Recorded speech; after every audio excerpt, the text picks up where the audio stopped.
Bismillahirrahmanirrahim. Assalamualaikum warahmatullahi wabarakatuh. Innal hamdalillah nahmaduhu wa nasta'inu bihi wa nastaghfiruhu wa nastahdihi. Innal hamdalillah nahmaduhu wa nasta'inu bihi wa nastaghfiruhu wa nastahdihi. Na'udzu billahi ta'ala min shururi anfusina wa sayyiati a'malina. May yahdihillahu fala mudilla lahu wa may yudlil fala hadiya lahu. Asyhadu an la ilaha illallah wahdahu la syarika lahu. Asyhadu anna sayyidana Muhammadan abduhu wa rasuluh. Allahumma salli wa sallim wa barik alaihi wa alihi wa ashabihi wa man tabi'ahum bi ihsanin ila yaumiddin wa alaina ma'hum bi rahmatika arhamar rahimin. Para jemaah yang dimuliakan Allah Subhanahu wa taala, wabil khusus kepada yang terhormat sahibul bait, sahibul hajat Habib Taufik bin Abdullah bin Yahya, dan guru kita Ustaz Hilmi, dan guru kita Habib Zaki, dan seluruh jemaah dan Habib Ahmad.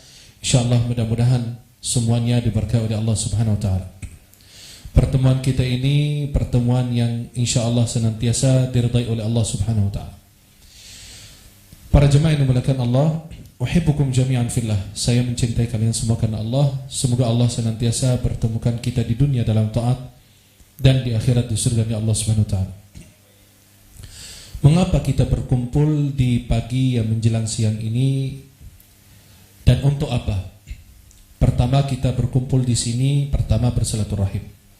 Yang kedua, untuk membaca Al-Quran, bersalawat kepada baginda Rasulullah Muhammad sallallahu alaihi wasallam, berdoa kepada orang tua kita, keluarga kita, sahabat kita, saudara kita yang telah meninggal dunia. Mereka telah mendahului kita. Untuk kita berzikir, berdoa kepada Allah Subhanahu wa taala. Di dalam Islam sudah ada anjurannya. Sudah dijelaskan oleh Allah, fadhkuruni adzkurkum. Ingatlah kepadaku, niscaya aku akan ingat kepada kalian. Ingat kepada Allah dengan kita taat kepada Allah. Allah ingat kepada kita dengan senantiasa Allah anugerahkan rizki, rahmat, kasih sayang Allah Subhanahu wa taala kepada kita.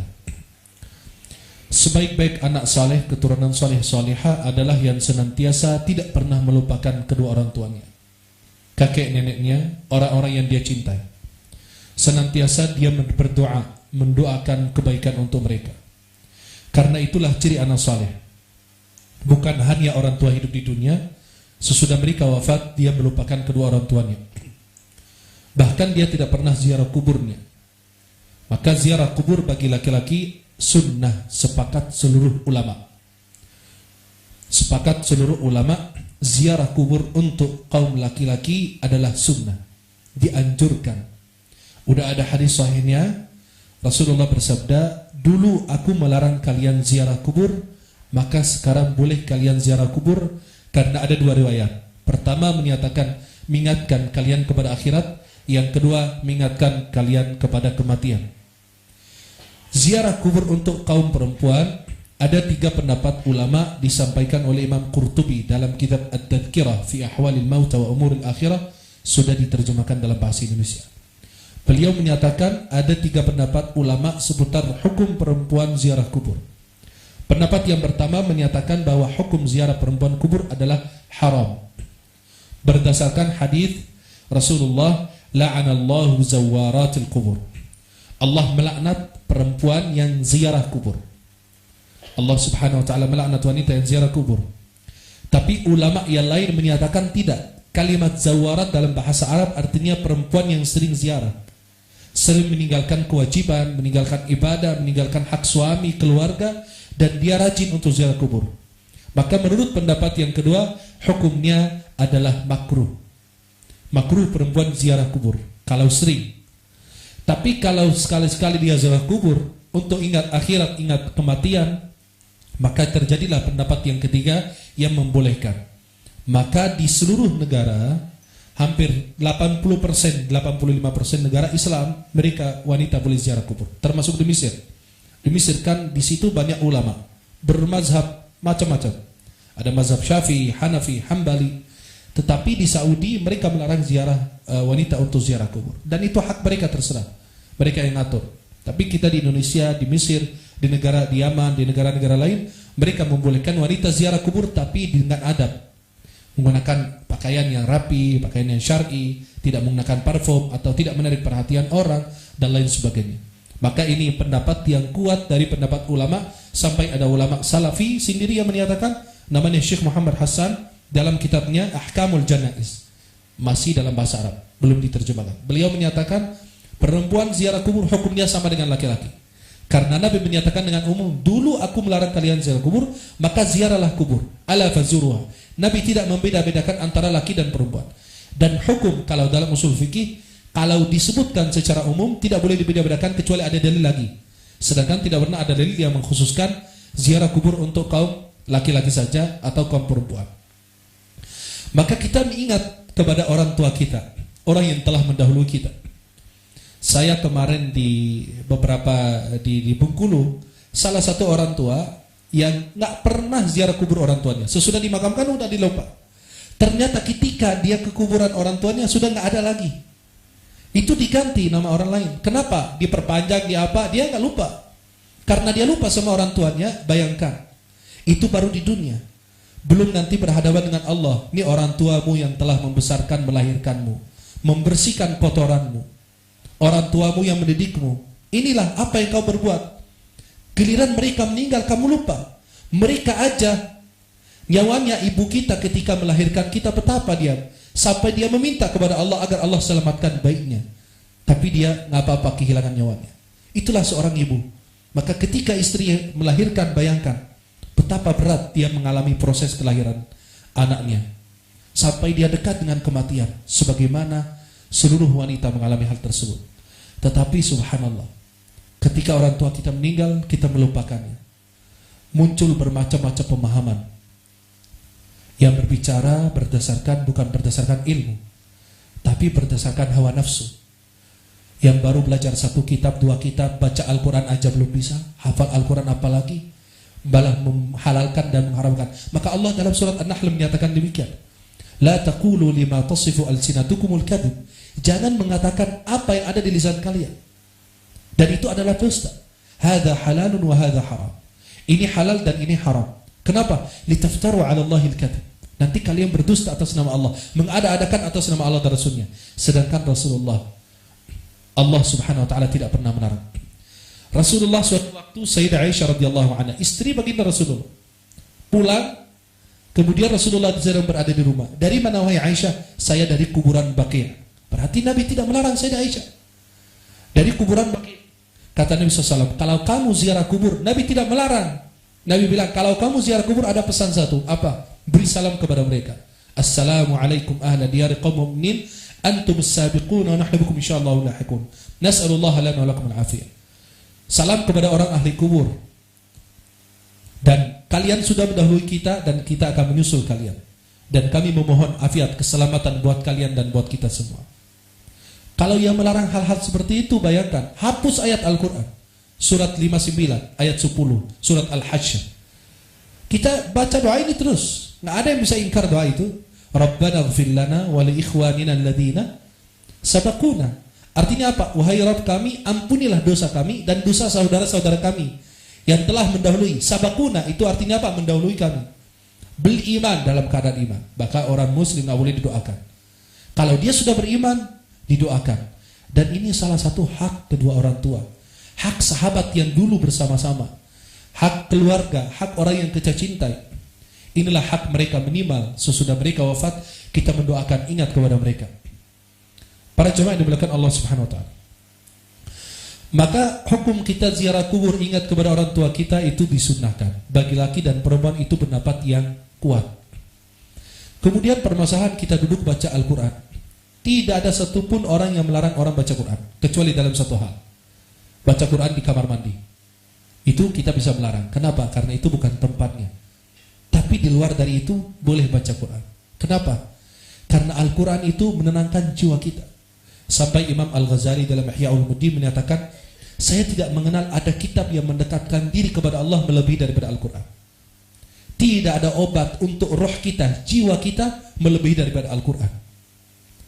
Dan orang-orang yang ahli ma'rifat, orang-orang yang dekat kepada Allah, tidak ada kitab yang mendekatkan diri kepada Allah melebihi daripada Al-Quran. Kita dekat dengan Al-Quran, baca Al-Quran. Kan Al-Quran di situ firman Allah. Kita bertawassul dengan nama-nama Allah, firman Allah, kalamullah subhanahu wa ta'ala. Kita berdoa, bertawassul, dan itu termasuk tawassul yang disepakati ulama. Berdoa dengan menyebut nama Allah. Walillahil asma'ul husna fad'uhu biha. Untuk Allah, milik Allah asma'ul husna, nama-nama yang baik. Maka berdoalah dengan menyebut nama asma'ul husna. Kemudian kita berdoa dengan kalimat-kalimat thayyibah.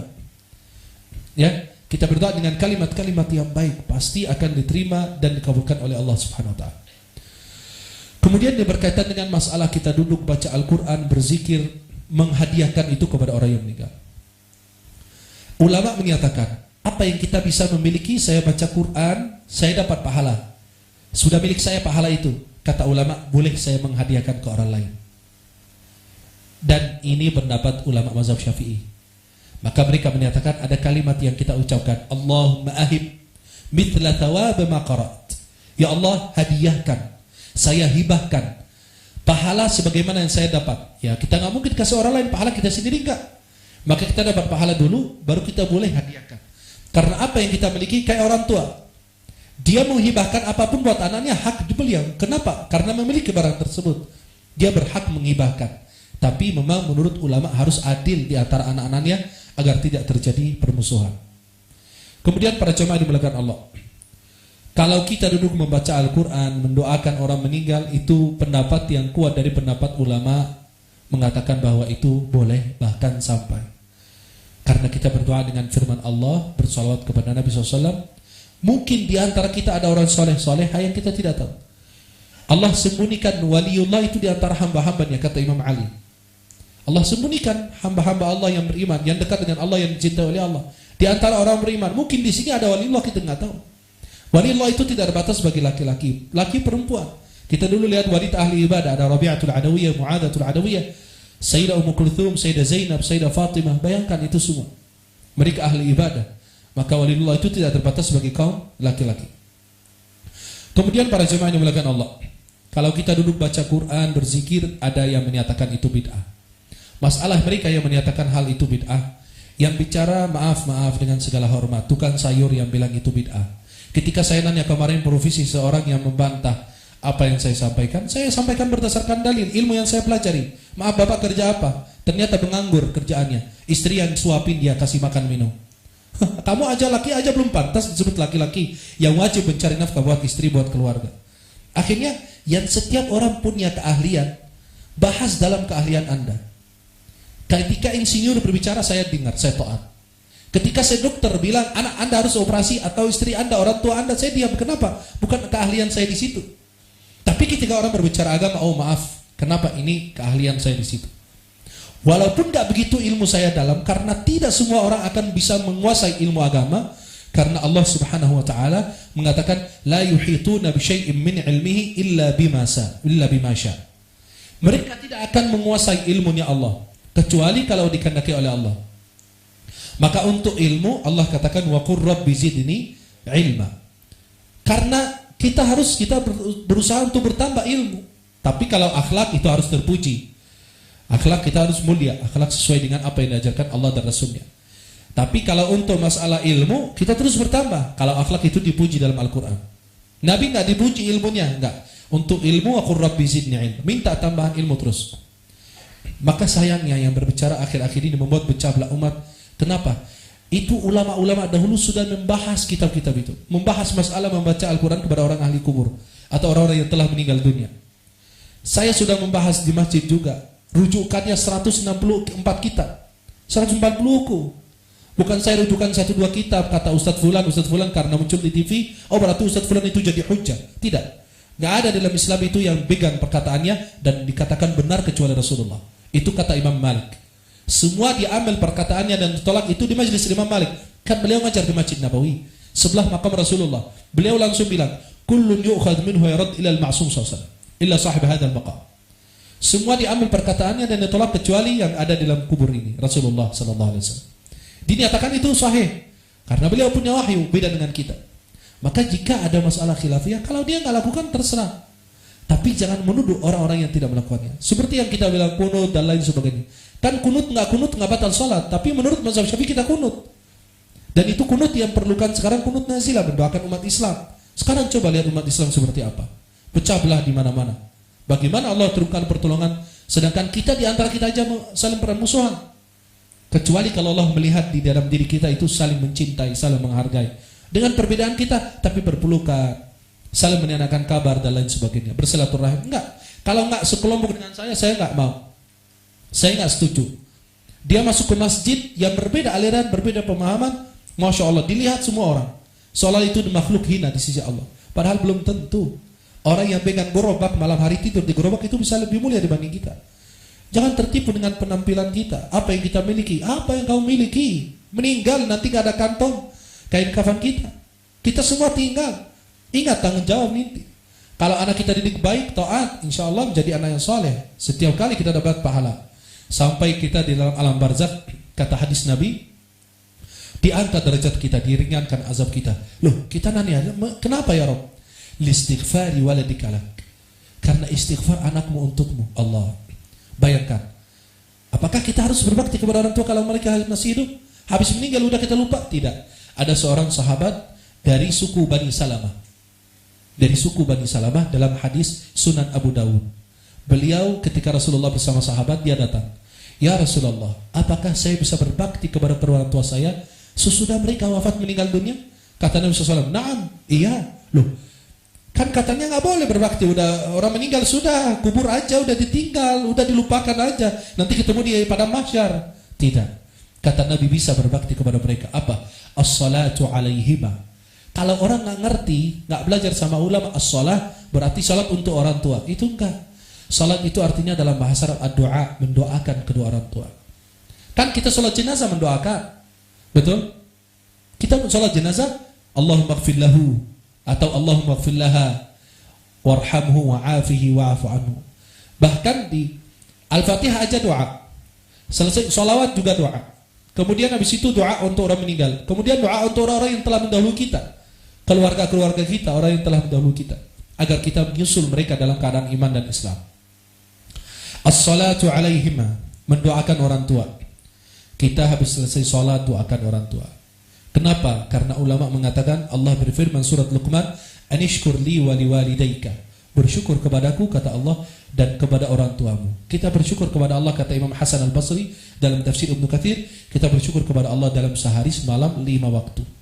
Maka disertakan setiap bersyukur kepada Allah, bersyukur kepada orang tua. Wal istighfaru, dan beristighfar untuk kedua orang tua. Rabbighfirli wa liwalidayya warhamhuma kama rabbayani shaghira. Ini kan dari Al-Qur'an. Wa qur rabbirhamhuma kama rabbayani shaghira. Surat Al-Isra. Selesai dari salat, ada doa itu baik diajarkan di anak-anak kita di Indonesia. Rabbighfirli wa liwalidayya warhamhuma. Kenapa? Disertakan setiap bersyukur kepada Allah, berdoa kepada kedua orang tua. Bahagia betul orang tua kita. Orang tua kita ridha, Allah ridha. Walaupun mereka di alam barzakh, nanti mereka datang, ya Allah saya sudah berikan harta, ya Allah saya sudah didik dia di sekolah yang bagus, saya udah ini itu udah. Tapi ya Allah ternyata dia tidak mengamalkan itu semua. Dia tidak menggunakan itu semua. Bahkan ada anak yang menyatakan orang tuanya kafir. Kenapa? Beda pemahaman. Nggak tahu dari mana dia belajar. Ujung-ujungnya apa? Subhanallah.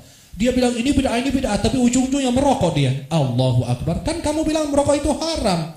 Giliran ini bid'ah, giliran ini rokok halal gitu. Maka coba bayangkan kayak gimana ya. Dan Anda tahu ada di sini yang merokok. Subhanallah. Mudah-mudahan beliau insya Allah keluar dari sini udah taubat. Nah, jangan cuma ini di sini, insya Allah pada taubat semua insya Allah. Amin ya Rabb. Amin. Allah. Mudah-mudahan wajah-wajahnya bercahaya semua. Kan mau masuk Ramadan kita harus taubat. Masa kita bilang Rabbana isrif anna, ya Allah jauhkan api neraka dari kami, malah kita bawa api sendiri. Ya, khawatir kalau mereka masuk surga bahaya nanti. Ya, mereka masuk surga nanti bahaya gitu ya. Di surga nggak ada api, cari api di mana nanti? Disuruh ke neraka, silakan ke neraka sendiri deh. Masuk neraka udah ditutup, nggak boleh keluar lagi. Mudah-mudahan Allah ampuni dosa kita semua. Istighfar untuk kedua orang tua kita. Ada Ada doa untuk orang tua kita. Maaf, saya mau bertanya. Sepakat ulama mazhab, 4 mazhab, bahkan lebih dari 4 mazhab, bahwa boleh kita haji dan umrah untuk orang tua yang telah meninggal. Bukan orang tua saja, siapapun. Bebas. Ada orang bertanya, bolehkah saya membadalkan haji untuk teman saya? Boleh. Siapapun, tidak dibatasi. Dan untuk laki perempuan dan sebaliknya boleh. Artinya, ini orang tua saya yang laki meninggal, saya badalkan boleh, perempuan juga membadalkan juga boleh, bebas. Tapi syaratnya cuma satu, sudah haji untuk dirinya sendiri dulu, sudah umrah untuk dirinya sendiri dulu. Karena Nabi pas lagi tawaf, ada orang bilang labbaika an Syubrama, ya, dia bertalbiyah atas nama temannya. Kata Nabi, siapa Syubrama? Temanku atau saudaraku atau sahabatku? Akhirnya dia bilang apa? Kata Nabi, sudah haji buat diri kamu? Belum ya Rasulullah. Ya udah, haji buat kamu dulu tahun ini, tahun depan baru haji buat Syubrama, temanmu itu. Maka di dalam haji, dalam umrah ada salat, ada bacaan Quran, ada doa. Kan Sa'i Safa Marwah itu ada doa, tawaf itu ada doa. Selesai dari umrah ada 2 rakaat yang kita laksanakan di belakang makam Ibrahim. 2 rakaat. Rakaat pertama Al-Fatihah dan Al-Kafirun, rakaat kedua Al-Fatihah dan Al-Ikhlas, Qul Huwallahu Ahad. Itu kan semua salat isinya. Lah, ini kan orang meninggal, bagaimana kita menghadiahkan amalan-amalan seperti itu? Berarti kata ulama dikiaskan, Al-Quran boleh dikirimkan sebagaimana salat dan doa di dalam haji dan umrah boleh dikirimkan kepada orang yang telah meninggal dunia. Berarti salat untuk mereka, doakan mereka. Yang kedua istighfar untuk mereka. Kemudian yang ketiga, laksanakan wasiat mereka, tapi dalam taat. Orang tua kasih wasiat begini. Tolong nanti kalau saya meninggal lakukan ini, segera dilakukan. Kalau enggak, nanti Anda dihujat di hadapan Allah, di hadapan orang tua nanti. Berdiri berdua. Kita ngomong sama Allah, ya Rabb, ini anak saya, ini saya sudah wasiatkan, dia enggak laksanakan. Maka innamat ta'atu fil ma'ruf. Taat itu dalam kebaikan. Kalau dia suruh kita, nak, kalau saya sudah meninggal nanti kamu bikin pesta ya, bagikan minuman miras atau panggil dangdut atau apa, itu enggak boleh, itu nasihat. Tapi nak, kalau saya meninggal nanti panggil orang baca Quran. Kan kita enggak lebih pintar dari sahabat Nabi. Biar siapa yang bisa membantah? Sayyidina Ibnu Umar, sahabat Rasulullah, anaknya Umar bin Khattab, ketika beliau meninggal, ya, ini disahihkan oleh Imam Ibnu Qudamah, ulama mazhab Hanbali yang digunakan di Saudi. Ini beliau dalam kitab Al-Mughni menyatakan bahwa Sayyidina Abdullah bin Umar bin Khattab, ketika beliau mau meninggal, kata beliau apa? Aku mewasiatkan kalian jangan lupa di dekat kepala saya kalau sudah dimakamkan, bacain surat Al-Fatihah, dan di dekat kaki saya bacain akhir surat Al-Baqarah, amana Rasulullah bima unzila alaihi min rabbih wal mu'minun. Nah, ini kita enggak lebih pintar dari sahabat. Masa sahabat menyelisih Rasulullah? Masa sahabat melanggar apa yang dilakukan Rasulullah dan para sahabat yang lain? Maka Rasulullah bersabda apa? Iqra'u Yasin 'ala mauta. Baca Yasin kepada orang yang meninggal di antaramu. Pertanyaan di sini ya, kita zahir hadisnya. Dari zahir kata Nabi, bacakan surat Yasin bagi orang yang meninggal. Apakah Nabi sudah khususkan enggak? Nabi bilang orang yang sebelum meninggal atau lagi rohnya keluar atau sesudah meninggal? Enggak ada. Berarti masih umum, kecuali kalau Anda datangkan dalil bilang, oh maksudnya Nabi SAW dalam hadis lain bilang Yasin itu dibaca kepada orang yang meninggal kalau sudah dalam keadaan sekarat. Tapi kalau sudah wafat tidak dibacakan lagi. Memang itu nggak ada hadisnya. Dan ini hadis riwayat Imam Abu Dawud, Imam Ahmad dan ulama-ulama lain, sunan yang lain. Maka inilah yang kita harus usahakan untuk amalkan. Itu minimal kita bisa lakukan buat orang tua kita. Maka kemudian para jemaah yang dimuliakan Allah Subhanahu wa taala, laksanakan wasiat mereka, menyambung tali silaturahim. Maaf, ketika orang tua kita masih hidup, sekeluarga itu akur terus, bertemu terus. Kenapa? Orang tuanya masih ada, yang pegang duit masih ada. Iya, yang pegang warisan masih ada. Kalau sudah pulang ke rahmatullah dan sudah meninggal, warisan itu sudah dibagikan, udah kayak nggak kenal. Kayak nggak kenal sama saudara.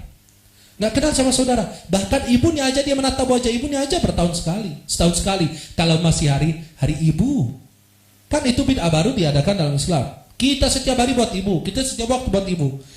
Setiap tahun sekali anak yatim, hari anak yatim. Anak yatim pada hari itu masya Allah rapi banget, cantik banget, ganteng banget, bersih. Apalagi bulan Ramadan besok. Lihat anak yatim, pada rapi semua, masya Allah. Habis Ramadan, udah jorok lagi, gembel lagi. Kenapa? Ya nggak ada yang peduli. Kan kita ada waktu-waktunya, benar kan? Nah, itu rumah kita harus terbuka. Bantuan kita mengalir kepada siapapun yang membutuhkan. Gak dibatasi dengan waktu. Itu dikotak-kotakan sama orang kafir. Pas hari ibu datang ke ibunya, bawain bunga, bawain kue, bawain apa, ditenteng tuh datang ke ibu, maafin aku ya, iya maafin, nangis kayak buah darat, ya, nangis, salaman sama ibunya, pergi, udah setahun dia agak lupa sama ibunya, insya Allah tahun depan keburu dia meninggal duluan sama ibunya. Itu ada orang begitu, sampai ada orang nggak mau bertemu dengan orang tuanya. Kenapa? Orang tua itu orang tua kampung, menjijikan, menjelekkan, menjatuhkan harga martabat dia. Ada orang tua kita yang sudah pindah ke Jakarta, sudah kaya, sudah raya, lupa orang tua. Kenapa? Bahkan dia bilang, "Ma, saya datangin aja, mama nggak usah ke sini." Kenapa? Malu sama orang tuanya. Ya Allah, subhanallah. Padahal kita tahu ini semua asal usulnya dari situ, dari orang tua kita. Maka kita doakan dan orang tua tetap memperlakukan anaknya dengan baik, adil di antara anak-anaknya semua. Jangan sampai dibeda-bedakan. Maka ulama bilang, kalau orang tua kasih hadiah kepada anak, itu namanya hibah. Boleh, berhak. Satu mazhab bilang boleh, bebas. Kan Sayyidina Abu Bakar membedakan Aisyah dengan yang lain, kasih sesuatu, yang lain gak dikasih. Tapi ternyata ulama yang lain mengatakan tidak boleh. Nanti timbul permusuhan. Jika kita tidak berlaku adil kepada anak kita, itu kita di dalam alam barzakh sudah dikasih. Ada ininya sedikit, ya, azabnya sedikit. Nanti ketemu Allah baru jalannya miring. Kenapa? Punya anak tapi nggak berbuat adil. Padahal kita harus berlaku adil kepada semua anak kita. Nggak usah dibeda-bedakan. Nggak usah yang ini dipuji, yang ini dijelekan, yang ini yang ini dibantu, yang ini nggak. Tetap berlaku adil. Ingat bahwa kita meninggal, dia dapat harta warisan kita. Kalau dia nggak dapat, itu lebih parah lagi. Anda menghalangi syariat Allah ditegakkan di muka bumi. Kadang-kadang ada orang tua yang berusaha memberikan anak semua ini. Kenapa? Biar menghalangi adik yang lain. Biar menghalangi anak yang lain. Dia punya 5 anak, 1 dikasih, yang lain enggak. Maka itu ingat, nanti itu bertanggung jawab. Kenapa? Dia menghalangi syariat Allah ditegakkan di muka bumi. Kalau yang menghalangi syariat Allah ditegakkan itu adalah orang kafir, yang wajib kita perangi. Kemudian kita bersilaturahim dengan keluarga kita. Kemudian kita terus mendoakan kebaikan untuk orang tua kita selama mereka masih hidup dan sesudah wafat mereka. Dan kita bersilaturahim kepada sahabat-sahabat orang tua kita. Kan ayah kita, ibu kita punya teman-teman yang dulu jadi teman dekat, teman ngobrol, teman curhat. Itu kita datangin silaturahim. Kenapa? Orang tua kita akan bahagia di alam barzakh. Mereka akan bahagia, merasakan kebahagiaan. Sampai ada ulama mengatakan apa?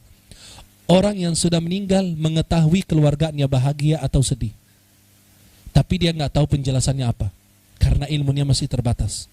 Dia tahu keluarganya sedang bahagia, tapi bahagia kenapa dia nggak tahu. Cuma berita yang sampai dia, itulah judulnya begitu, mereka bahagia, sudah. Kenapa mereka bahagia nggak dijelaskan. Atau mereka sedih, tapi nggak dijelaskan kenapa mereka sedih. Subhanallah. Maka itulah yang kita harus tanamkan di dalam diri kita. Dan tinggalkanlah hal-hal yang buruk. Kan kalau kita mencela orang-orang yang membaca Al-Quran, ingat, kalau orang yang dikatakan baca Quran, nanti kalau masuk neraka, kalau kita seandainya masuk neraka, nanya, kamu kasusnya apa? Oh, saya telah membunuh orang lain. Wah, itu wajar, dosa besar. Ini ngapain? Saya dosa besar. Saya zina, saya ini, saya minum khamar, saya korupsi. Kamu dosanya apa? Saya baca tahlil yasin buat orang tua. Pantas enggak masuk neraka? Walaupun dia dinilai kesalahan, enggak mungkin Allah menyiksa orang yang dalam hatinya Al-Qur'an aja enggak disiksa. Subhanallah, Allah masih meringankan, bayangkan. Orang yang punya anak perempuan aja 3 jadi benteng penghalang dari api neraka jahanam. Kalau dididik dibesarkan dalam taat kepada Allah, tuh dapat pahala, tuh lihat betapa besar pahala kita. Maka jangan kita saling menuduh, saling mencela. Yang mencela itu, yang menjatuhkan, yang menyatakan ini halal, ini haram adalah orang-orang yang tidak berilmu. Dan ini yang saya sampaikan tadi berdasarkan dalil para ulama dan dalil dari Rasulullah SAW dari Al-Quran. Tadi saya sampaikan ayat surat Al-Hasyr 59, surat 59, ayat 10. Rabbana ighfir lana wal ikhwanina alladhina sabaquna bil iman wa la taj'al fi qulubina ghillan. Jangan jadikan di dalam hati kami ada ghil, itu rasa dengki dan rasa hasad. Lil ladzina amanu waghfir lana innaka raufur rahim. Coba perhatikan, seperti itu mendoakan orang tua. Orang tua bahagia, kenapa? Dikirimkan doa. Maka Allah akan angkat derajat orang tua. Orang tua nanya, kenapa ya Rabb? Karena istighfar anakmu untukmu. Mudah-mudahan kita termasuk mereka yang senantiasa taat kepada Allah Subhanahu wa taala dan senantiasa mendoakan kedua orang tua kita. Ketika mereka hidup, kita doakan kebaikan, diselamatkan oleh Allah, dibahagiakan oleh Allah. Ketika mereka wafat, kita doakan Allah jadikan kubur mereka taman di antara taman surganya Allah. Kita punya kebaikan terus dilakukan. terus diajarkan kepada anak-anak kita. Kenapa? Karena kalau kita meninggal dunia, itu kita butuh anak soleh. Kalau anak kita bukan soleh, na'udzubillah. Ada hadis riwayat Imam Muslim dari Abu Hurairah, apabila manusia meninggal dunia atau anak Adam, terputuslah semua amalnya. Pertama adalah ilmu yang bermanfaat. Yang kedua adalah sedekah jariah. Nah, kapan terakhir kita bersedekah atas nama orang tua kita? Masukin uang di kotak infak, kotak amal, apa segala macam di masjid. Dengan niatan ini buat orang tua. Imam Abu Hanifah radhiyallahu an setiap hari Jumat infak 20 dinar. 10 dinar atas nama ayahnya beliau dan 10 dinar atas ibunya beliau. Setiap hari Jumat itu dilakukan. Itulah anak saleh yang benar, yang sebenar-benarnya. Kemudian kita terus melakukan hal-hal yang diridhai oleh Allah Subhanahu wa taala. Kita jauhi hal-hal yang buruk. Kemudian yang ketiga kata Nabi SAW dalam hadisnya adalah anak soleh yang mendoakan kedua orang tua. Di situ tidak disebutkan anak kandung, anak angkat aja bisa. Anak yang kita biayain di pesantren aja mendoakan kita, insya Allah sampai. Karena Nabi bilang waladin soleh. Kan dalam bahasa Arab walad itu adalah nakirah, nggak jelas anak siapa. Artinya apa? Secara umum, mau dia anak kandung, mau dia anak angkat, mau dia murid, mau dia teman, mendoakan insya Allah pahalanya akan sampai kepada kita. Mudah-mudahan kita semua meraih ampunan Allah Subhanahu wa taala, orang tua kita ditempatkan di dalam surganya Allah Subhanahu wa taala, dan orang tua kita yang telah mendahului kita tidak kecewa dengan kita. Karena kita sebagai anaknya mengecewakan orang tua, tidak bersilaturahim dengan saudara-saudari kita, atau dengan tetangga, atau sahabat orang tua, atau melaksanakan wasiat orang tua. Mudah-mudahan Allah tempatkan mereka di dalam surganya Allah Subhanahu wa taala. Dan mudah-mudahan majelis kita ini senantiasa diridai dan dimuliakan oleh Allah Subhanahu wa taala. Wallahu taala a'la wa a'lam bissawab. Aqulu qawli hadza astaghfirullah li wa lakum.